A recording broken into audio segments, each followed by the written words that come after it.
گدا ہوں اپنے کریم کا، میرا دین پارا اعلیٰ نہیں. تھوڑی دیر توجہ کرنا اور سننا. وفاداری جو ہوتی ہے نا تھوڑی دیر کی، دیکھو نا حضرت بلال نے وفا کی تھی. یہاں کیا حال کرتے ہیں ہم لوگ کارکنوں کا. میں اکثر یہ روتا ہوں. میں کہتا ہوں جب تک تو پیر صاحب کے آستانے پہ جھاڑو دیتا ہے تب تک تو وہ بڑا وفادار مرید ہوتا ہے.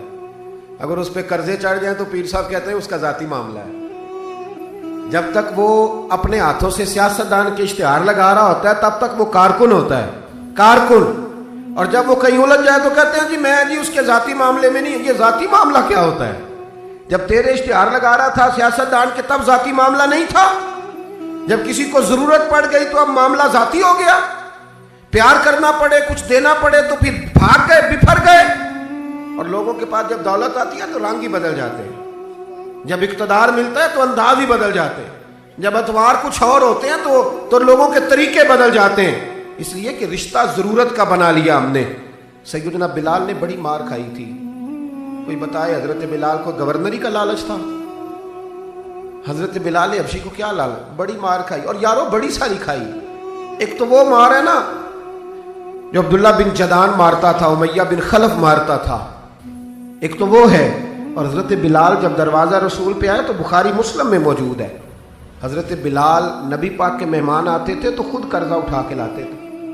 اور ایک وقت ایسا بھی آیا کہ قرضے اتنے زیادہ آ گئے تھے کہ یہودی نے کہا کہ بلال تو نے بڑے سارے پیسے قرض لیے ہوئے ہیں، تو اگر اب تو نے پیسے نہ دیے تو میں تمہیں پھر سے باندھ دوں گا. حالانکہ وہ سارے نبی کریم کے مہمانوں کے لیے قرضے لیے. حضور کے ذاتی کام کیے ساری زندگی ذاتی. یارو یہ جو لوگ ہوتے ہیں یہ بڑے شاندار ہوتے ہیں، ان کو کوئی لالچ نہیں ہوتا. جن لوگوں نے اس محفل کے اشتہار لگائے ہیں ان کی تو اشتہار پہ فوٹو نہیں لگی ہوئی. لنگر کھلا رہے ہیں ان بیچاروں نے. تو وہ ایک نقیب محفل ملتان میں نا ایک دفعہ پیار چلتے ہیں نا دوستوں سے، مجھے غصہ بڑا کم آتا ہے تو کبھی آ جائے تو وہ چلو آ بھی جاتا ہے. اب یہ بھی مسئلہ ہے. وہ بار بار کہہ رہے تھے لوگوں سے تسی ہاتھ نہیں چک دے، تسی بڑے بے ذوق ہو، تسی مینوں یاد رہو گے. میں کیا چپ کر جا، تو کوئی نظر نیاز لینی. یہ سارے مفت آئے نہیں، یہ زیادہ قیمتی ہیں، یہ فری آئے ہیں. بڑی مہربانی، اللہ آپ کو جزا. سنیں جی میرے بھائی، یہ کہ نا جن لوگوں نے جو درخواست لے کے گیا تھا تھانے جلسے کی اجازت کی، اس کا تو نام ہی نہیں چھپا. لیکن یہ لوگ بڑے قیمتی ہوتے ہیں. ہم کرتے یہ ہیں کہ ان کو نا ہم ضائع کر دیتے ہیں. چاہیے اب ہماری مسجد میں جب محفل میلاد ہوتی ہے تو جس نے 1.5 لاکھ دیا نا وہ اسٹیج پہ بیٹھا ہے، اور جس نے سارا سال مسجد میں جھاڑو دیا اس کو میلاد والے دن کسی نے پوچھا ہی نہیں. حالانکہ اس بندے کی صدارت میں جلسہ ہونا چاہیے تھا جو روزانہ مسجد میں جھاڑو دیتا ہے. اس کی صدارت ہونی چاہیے تھی تاکہ پتہ چلے کہ رسول اللہ کے غلام میلاد کے موسم میں غریبوں کو عزت عطا کرتے ہیں. لیکن ہم نکل جاتے ہیں، ہمارا ماحول نہیں، مزاج نہیں. حضرت بلال نے نوکری کی، سارا دن نبی کریم کے کام کرتے، سارا دن. تھوڑا سا ٹائم بچ جاتا نا، کہتے حضور کوئی حکم تو نہیں؟ ملا رومی نے لکھا کوئی حکم تو نہیں؟ حضور فرماتے نہیں، سارے کام ہو گئے. حضور میں تھوڑی دیر کے لیے جاؤں؟ جائیں. 1 دن بھی، 2 دن بھی، 3 دن بھی. حضرت انس بن مالک کہتے ہیں ایک دن میں نے پوچھ لیا، میں نے کہا حضور یہ بلال چھٹی لے کے جاتے کہاں ہیں؟ شادی تو کی کوئی نہیں تھی، ابھی گھر تو تھا نہیں، تو یہ جو آ کے کہتے ہیں کوئی کام تو نہیں میں جاؤں؟ تو محبوب نے فرمایا جب یہ مجھ سے پوچھ کے جاتا ہے نا کوئی کام تو نہیں جاؤں، تو پھر سیدھا سیدہ فاطمہ کے گھر جاتا ہے. تھوڑی دیر بیٹھے دی، اللہ آپ کو جزا تشریف رکھے. یہ سیدہ فاطمہ کے گھر جائیں گے. اب یہ وہاں جھاڑو دیں گے. اب بیٹھے دی، اللہ آپ کو برکت دے، جزائے خیر. تشریف رکھے، اللہ تعالیٰ آپ کو برکات دے. پیچھوں کے لیے مسئلہ بنتا ہے، تشریف رکھے. اب یہ نا سیدہ فاطمہ کی چکی پیسیں گے. یعنی کوئی ٹائم بچ جاتا تو وہاں کتنی نوکری کی حضرت بلال نے، کتنی ڈیوٹی کی کہ نہیں کی. لیکن کسی عہدے کے لالچ کے لیے، کسی منصب کے لیے، کسی فوٹو کے لیے، کسی صدارت کے لیے. لیکن میرے محبوب نے بھی جب اعزاز دیا نا تو پھر کمال ہی دیا. پڑھیے ترمذی شریف. حضور آئے نا معراج سے واپس. میں جلسے سے دیر سے جاتا ہوں نا تو میری ایک بیٹی ہے، وہ جب میں نکلنے لگتا ہوں کہتی آج دیر سے آئے تو دروازہ نہیں کھولنا. روز ہی دیر سے آتے ہیں، تو جب رات کو جاتا ہوں تو سب سے پہلے وہی کھولتی ہے. آ گئے آپ. اب بندہ جب سفر سے واپس جاتا ہے تو پہلے بچوں کی بات کرتا ہے، بیٹوں کی. محبوب معراج کے سفر سے واپس آئے، لیکن سب سے پہلے جو بات کی وہ حضرت بلال حبشی کی. سب سے پہلی بات سیدنا بلال کی. مجمع میں بٹھا کے، مجمع میں حضرت بلال کو مجمع میں بٹھا کے فرمایا کیا عمل کرتا ہے بھائی تو بلال؟ عرض کی حضور کیا ہوا؟ فرمایا بتا کیا کرتے ہو؟ کون سا عمل ہے جو زیادہ کرتے ہو؟ کہا حضور حکم کریں۔ تو محبوب فرمانے لگے جب میں جنت میں گیا ہوں نا معراج کی رات، تو میں نے وہاں تیرے قدموں کی آواز سنی ہے۔ جنت میں تیری اب کس نے ذروں کو اٹھایا اور صحرا کر دیا، اور کس نے قطروں کو ملایا اور دریا کر دیا؟ یہ کس کی حکمت نے یتیموں کو کیا در یتیم اور غلاموں کو دنیا بھر کا مولا کر دیا۔ ایک بڑی عجیب بات لکھی ہے ابن اسحاق نے، کہتے ہیں کہ جب فتح مکہ ہوئی نا،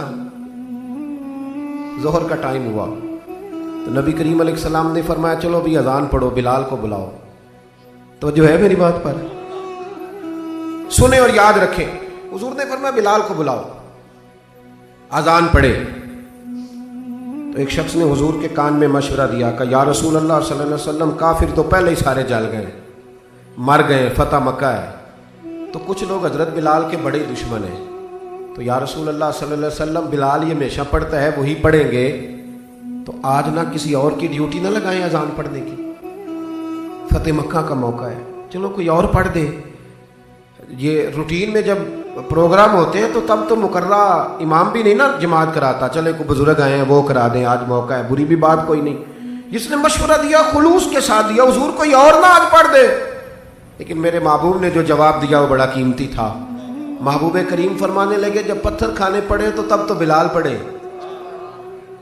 اور جب بدر اور احد میں تلواریں چمکے تو تب تو بلال پڑھے، اور فرمایا جب بھوک کاٹنی پڑے تب تو اذان بلال پڑھے، اور آج اللہ شانے عطا کرے تو کوئی اور پڑھے؟ فرمایا سارے نیچے کھڑے رہیں گے، ابو بکر و عمر و عثمان و علی، طلحہ و زبیر، سارے ہمیشہ کی طرح سنیں گے، اور آج بیت اللہ کی چھت پہ چڑھ کے جو اذان پڑھیں گے وہ بلال حبشی ہوں گے۔ میں لوگوں کو بتاؤں گا کہ وفا کے رشتے وفا کے رشتے ہی ہوتے، وفا کے رشتے وہ پانی پرن سہیلیاں رنگا رنگ کڑے، او پائیا اسی تے پڑھیا اس دا جانیے جس دا توڑ چڑھے۔ وفا والا رشتہ قائم کرو، وفا والا، کبھی ملا کرو، کبھی پی ایچ ڈی کر لیتے ہو نا تو کبھی میٹرک والے پرائمری والے استاد سے بھی جا کے ملا کرو، جب اللہ شانے عطا کرے تو کبھی کبھی اپنے گاؤں بھی جایا کرو، کبھی جا کے ملا کرو۔ ہاں شہر میں آ کر پڑھنے والے بھول ہی گئے کس کی ماں نے کتنا زیور بیچا تھا۔ اپنے انداز نہ بدلو، اطوار نہ بدلو، اخلاق حسنہ کی دولت پیدا کرو۔ یہ جو ہم ٹوٹ گئے ہیں نا، امیروں کی سوسائٹیاں الگ ہیں اور غریبوں کی جھونپڑیاں الگ ہیں، انہوں نے بڑی تفریق پیدا کر دیا معاشرے میں۔ لوگ تو جنازے پڑھنے چھوڑ گئے ایک دوسرے کے، لوگوں کاٹ دیا، جس کے پاس پیسے زیادہ آئے، اپنے بھائی کی بچی غریب بیٹھی ہے رشتے کے لیے، اس کو وہ رشتے ڈھونڈ رہا ہے، کہہ رہا میرا کوئی میرے اسٹیٹس کے لوگوں میں رشتہ کرا دو، تو رشتے والے نے کہا وہ تیرا اپنے بھائی کی بھی تو بیٹیاں نا، تو وہاں کر لے۔ کہتا نہیں وہ جب شادی کرے گا نا تو میں تعاون کروں گا۔ تو تعاون تو بھائی کوئی اور بھی طرز کھا کے کاری دیتا ہے، تو اور بھی کو کر دیتا ہے۔ تو وہ والا رنگ اختیار کر جو اللہ رسول نے تجھے عطا فرمایا ہے۔ ہمارے معیار میں وہ وفا نہیں، وہ حسن نہیں، یہ میری طرح کے لوگ جن کو اللہ بڑی شانیں عطا فرماتا ہے، دین کے نام پر بڑا نوازتا ہے، لیکن لب و لہجے میں کئی دفعہ سختی آتی ہے، کئی دفعہ احساس نہیں ہوتا کہ ہم کیا کر رہے ہیں۔ اعلیٰ حضرت فاضل بریلوی بھی فرمایا کرتے تھے لوگوں نبی پاک کے وفادار رہنا، فرشتے بھی تمہاری عزت کریں گے۔ کیا فرمایا؟ کہنے لگے فرشتے بھی کرتے ہیں تعظیم میری، فدا ہو کہ ان پر یہ عزت ملی ہے۔ اکرام کرنا، کبھی بھی اپنے نفس کو نصیحت کرنا، کبھی بھی